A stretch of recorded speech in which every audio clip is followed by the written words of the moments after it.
Yes, welcome back friends. So I am Desai and you are at Galaxy Tutorials. In the last lecture of civics, we were studying about social justice and equality. And now we are going to see what are the provisions which are made in the Constitution for this social justice and equality. And the first and the foremost provision is the policy of reservation of seats.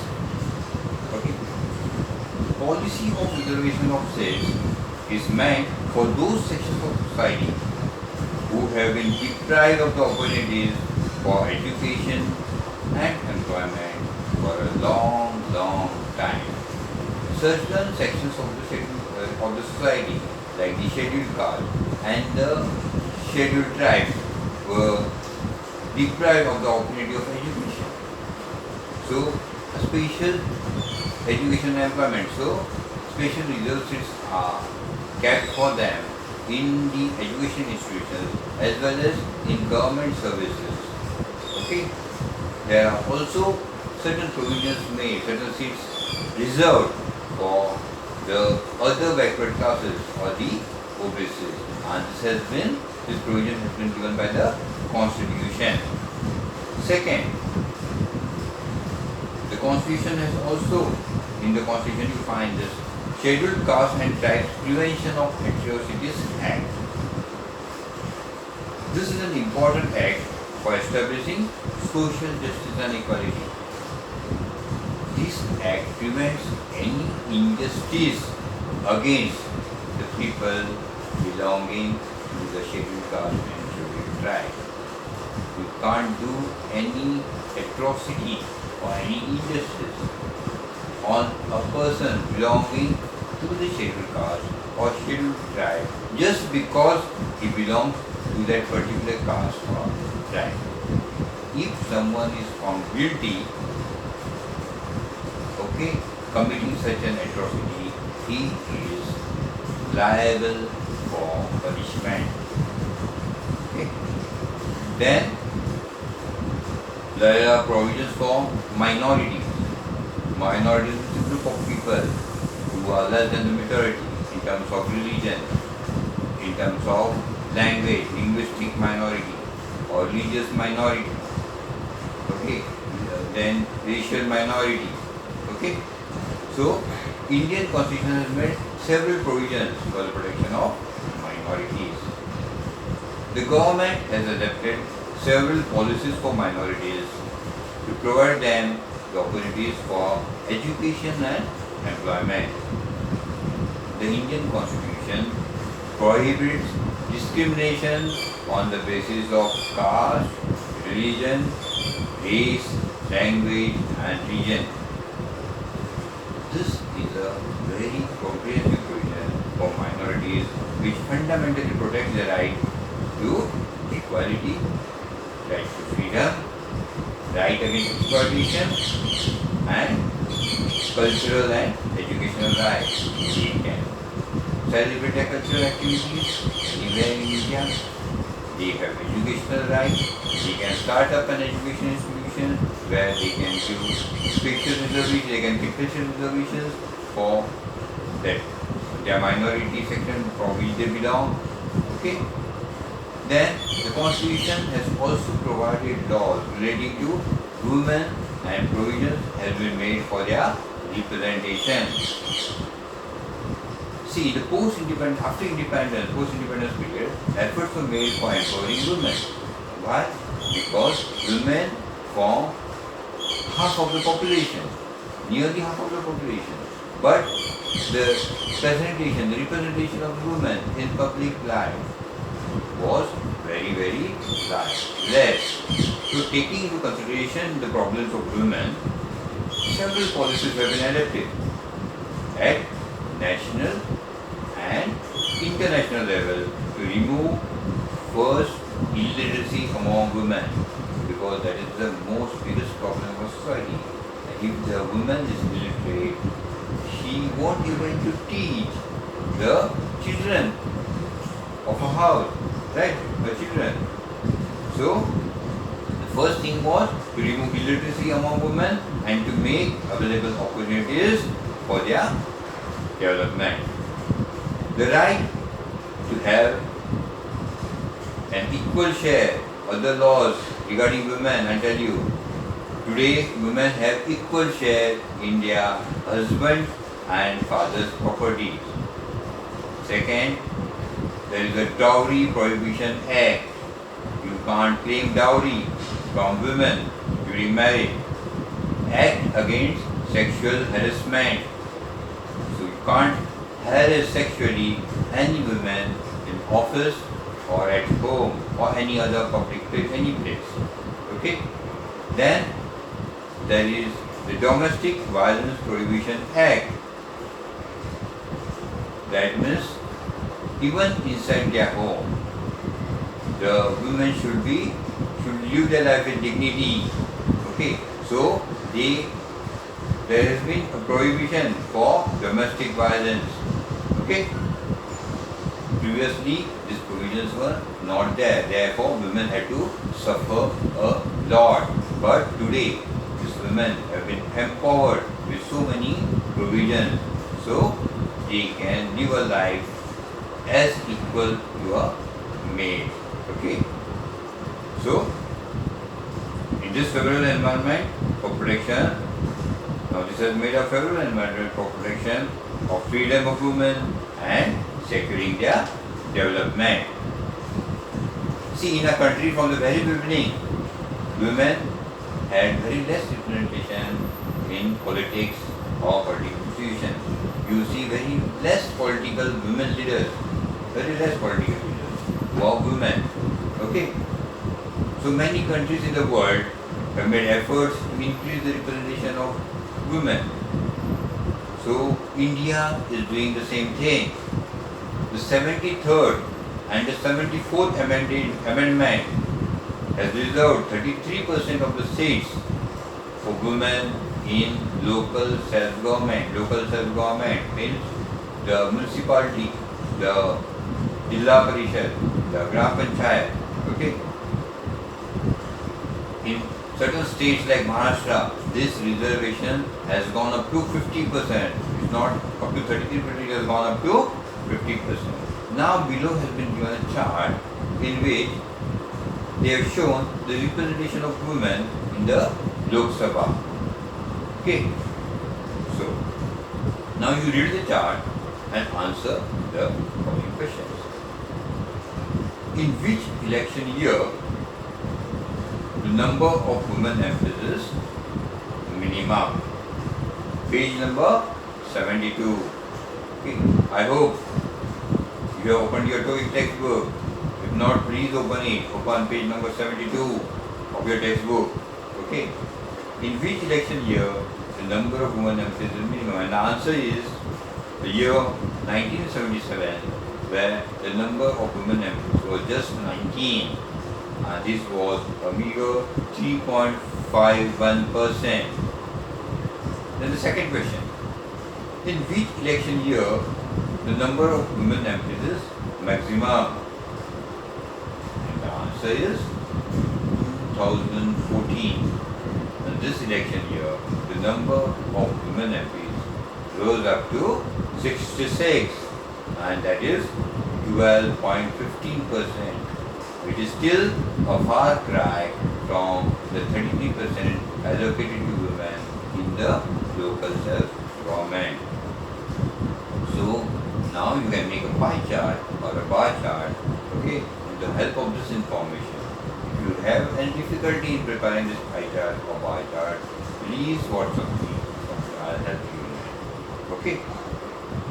See, now they have asked a question, what do you think? The visibility to women is very low in public life. I think you all will agree. There are less women in public life, less politicians, less in public life. Family structure, social surrounding, economic sector, political sphere became more open. Women will get a chance to participate in the decision-making process that can provide a different direction to politics. For this purpose, women's participation should be increased in the representative institutions.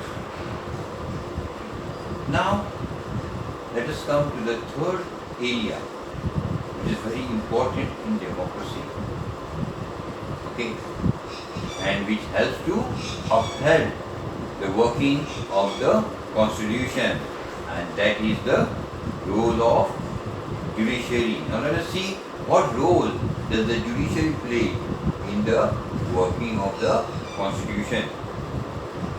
The judiciary in India has played an important role in strengthening democracy and helping to make towards achieving the objectives of social justice and equality.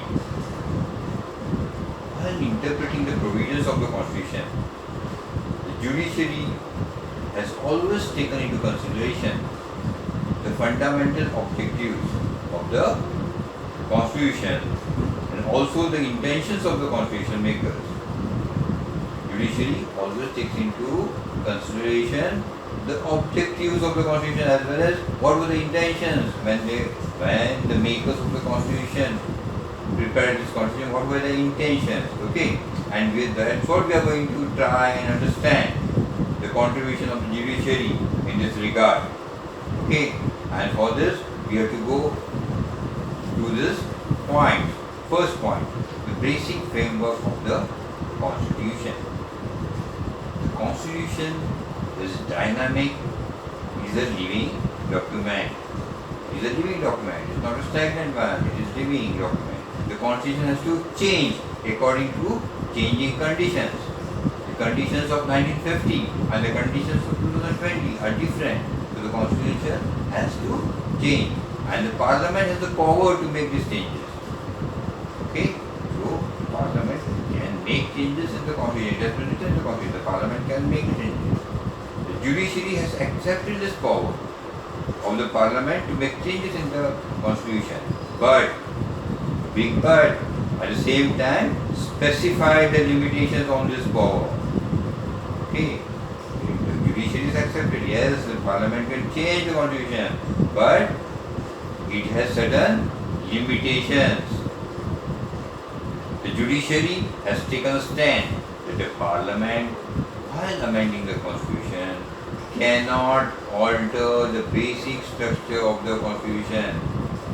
Okay. Parliament can change the Constitution, but the basic structure of the Constitution should not be altered. It has to remain the same.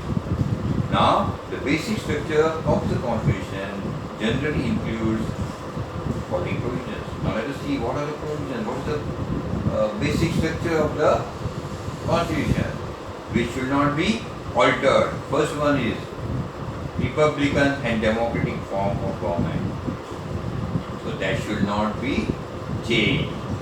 Our government should run in a Republican and democratic form only. Second, it should also take in mind that ours is the federal structure. Okay. So, federal constitution has said that is a federal structure. India has a federal structure. So, the state have their own rights. The central government and can't change these rights. Okay. Then promotion of unity and integrity of the nation. There should always be promotion of unity, that the Indian nation should remain always united and an integral part. Then the most important part, sovereignty of the nation, that should not be impaired. Then secularism and supremacy of the constitution should always be withheld. Constitution is supreme, okay, and secularism should be abided by the constitution. Now let us see the significant judicial decisions while taking into point working of the constitution. What judicial decisions were taken? The protection provided to the citizens by fundamental rights in the constitution has been made more meaningful through various decisions of judiciary. Some of the important subjects on which the court has given judgment include rights of children, protection of human rights, protection of the honor and dignity of women, individual freedom, and tribal empowerment. These efforts have made the political process in India more mature. That means the Supreme Court or the judiciary has made certain decisions when certain cases came to it regarding the tribal empowerment. Suppose when like the Narmada Sarovar Dam, when such a big dam was built, so many Adivasis, people staying in that area, had to abandon their land. So they went to the Supreme Court, and the Supreme Court gave a decision to see that they won't suffer much. They should be rehabilitated in some other places, since they have to abandon that land. Or in case of individual freedom or honoring the dignity of women. So certain cases when they came to the in the jurisdiction or to the Supreme Court, the judiciary took decisions which upheld the freedom of women, the freedom of the Adivasis, the rights of the children, okay, and also protected human rights. Now, let us see what is important to understand. Democracy requires good governance or best governing process. Okay, then only there will be a democratic government. So, let us see the features of good governance. What should be done to bring good governance in democracy? And the first feature is it should be accountable and a responsible government. It is accountable to the people of the country. It should be a responsible government, and it is to be accountable to the people. And second, it should be effective and efficient. Third, it should be responsive. It should be responsive to the difficulties of the citizens of the country. Then there should be transparency in working of the government. While taking decisions, the decisions should be transparent. The people should know about the decisions and the developments which the government is taking. All the developments for the betterment of the city, it should be inclusive development. Means, see, when a decision is being taken to develop a particular area, it is naturally going to be favorable to someone and should be unfavorable to someone. So, the government always has to take a decision such that everyone comes together. It should be, the development always has to be all inclusive, and justice should be given to each and every person. Okay? In that area, while doing development, you should also see that justice has been given to those people who are against the development. Why they are against the development? What are they going to suffer because of the development? Okay, so the government should give justice to them, and there should be people's participation in the governing and the decision-making process. Okay, so these are the features for good governance in a democracy.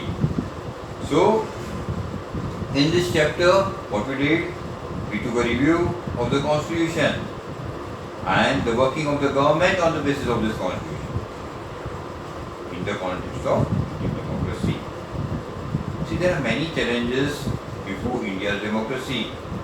Government's acts and policies have not put an end to all the problems. There are several new problems coming. So, but we can always say that India has developed today, the Indians or in India has developed as a democratic nation, and in the mindset of Indians there is democracy. Indians have now a democratic mindset.